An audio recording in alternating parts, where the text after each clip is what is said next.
இந்த கூட்டத்தை பார்க்கிற போது உள்ளபடியே தோல் திருமாவளவன் அவர்களை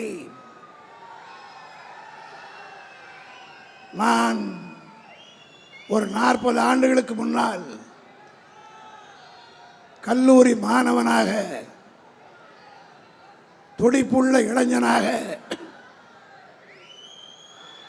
அன்றைக்கே நான் யூகித்து சொன்னேன், வருங்காலத்தில் தமிழ்நாட்டில் ஒரு மிகப்பெரிய சக்தியாக உருவாகிற ஆற்றல் தம்பி திருமாவளவனுடைய கண்களிலே தென்படுகிறது என்று இன்றைக்கு இந்த மேடையிலே சட்டமன்ற உறுப்பினராக அமர்ந்திருக்கிற SS பாலாஜி அவருடைய தந்தையார் MS மணியிடத்திலே நான் சொன்னேன். அது இன்றைக்கு நிரூபிக்கின்ற வகையிலே ஒரு காலத்தில் சின்னம் சிறுவராக மாணவனாக பார்த்த திருமாவளவன் அவருடைய தலைமையிலே ஒரு மிக பிரமாண்டமான மாநாட்டிலே பேசுகின்ற இந்த அருமையான வாய்ப்பை நான் பெற்றதிலே என் வாழ்நாளில் கிடைத்த ஒரு மிகப்பெரிய பெருமையாக நான் கருதுகிறேன். இங்கே எல்லோரும் பேசினார்கள், அதையே நான் சொல்ல விரும்பவில்லை. ஆனால் இந்த கூட்டத்தை பார்க்கிற போது சில பேருக்கு வயிற்றெரிச்சலாக இருக்கும்.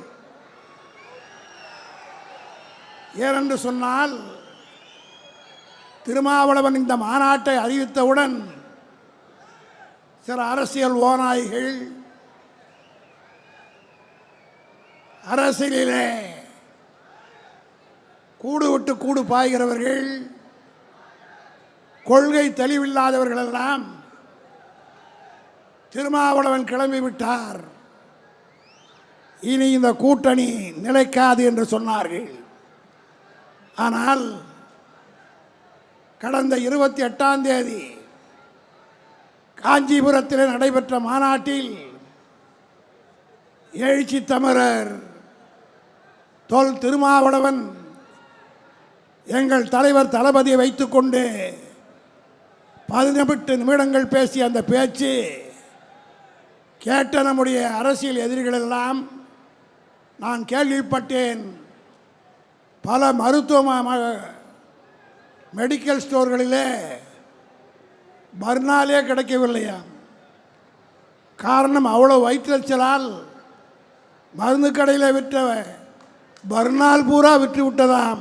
அந்த அளவுக்கு நம்முடைய அரசியல் எதிரிகள் வயிற்றெரிச்சலோடு இருக்கிறார்கள்.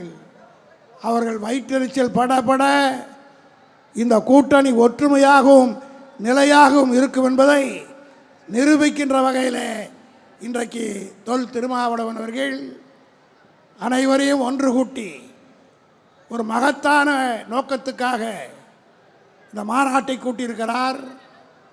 எங்கள் தலைவர் தளபதி அவர்கள் திருமாவளவனை சந்திக்கிற நேரத்தில் சொன்னார், இந்த மாநாட்டுக்கு திராவிட முன்னேற்ற கழகத்தின் சார்பில் நீங்கள் நடத்துகிற மகளிர் மாநாட்டுக்கு திமுகவின் சார்பில் நாங்கள் 2 ஆண்களை அனுப்பி வைக்கிறோம் என்று சொல்லி மற்ற கட்சியின் சார்பில் எல்லாம் மகளிர் வந்தார்கள். திமுகவின் சார்பில் தான் நாங்கள் 20 வந்திருக்கிறோம். நானும் TKS இளங்கோவன் அவர்களும். இதை எதை காட்டுகிறது என்று சொன்னால், தளபதிக்கும் திருமாவளவனுக்கும் இருக்கின்ற அந்த நெருக்கத்தையும் அந்த தொடர்பையும் எந்த சக்தியாலும் முறியத்திவிட முடியாது, யாராலும் தொற்றுக்கூட பார்க்க முடியாது என்பதை இந்த மாநாடு நிரூபித்துக் கொண்டிருக்கிறது. இங்கே பேசியவர்களெல்லாம் தெளிவுபட சொன்னார்கள். திருமாவளவனை பொறுத்த மட்டிலும் அவர் ஒரு முடிவெடுத்தால் அதில் உறுதியாக நிற்பார் என்பது எங்களுக்கெல்லாம் தெரியும். இங்கே பேசிய அத்தனை தலைவர்களும் மதுவினுடைய கொடுமையை சொன்னார்கள். இதில் கருத்து வேறுபாடே கிடையாது. திராவிட முன்னேற்ற கழகத்துடைய தலைவர் கலைஞர் அவர்கள் இந்த மது விலக்கை தள்ளி வைக்கிற போதே ஒரு கருத்தை சொன்னார். மதுவிலக்கை அமல்படுத்த வேண்டும், அது பிரச்சாரத்தில் வெற்றி பெற வேண்டும் என்று சொன்னால் மக்கள் மத்தியில் எழுச்சியை உருவாக்க வேண்டும் என்று சொல்லி 1971 தள்ளி வைக்கிற போதே அன்றைக்கு எங்கள் கட்சியினுடைய பொருளாளராக இருந்த அண்ணன் எம்ஜிஆருடைய தலைமையிலே ஒரு குழுவை அமைத்து அந்த குழு நாடு முழுவதும் பிரச்சாரம் செய்யும் என்று சொன்னார். அதற்கு பின்னாலே ஏற்பட்ட விளைவுகள் எல்லாம் சொல்ல வேண்டுமானால் நேரம் காணாது. ஆனால் மீண்டும் அந்த பிரச்சாரத்தை செய்ய வேண்டும் என்ற அந்த முடிவினை திருமாவளவன் இன்றைக்கு கையில் எடுத்திருக்கிறார். இங்கே பேசியவர்கள் எல்லாம் சொன்னார்கள். ஒன்றை மட்டும் நான் வலியுறுத்த விரும்புகிறேன். இங்கே வந்திருக்கிற ஒவ்வொரு மகளிரும், இந்த கூட்டத்தில் இருக்கிற ஒவ்வொரு சிறுத்தையும் திருமாவளவனை வைத்துக்கொண்டு இந்த மாநாட்டிலே ஒரு உறுதிமொழி ஏற்க வேண்டும்.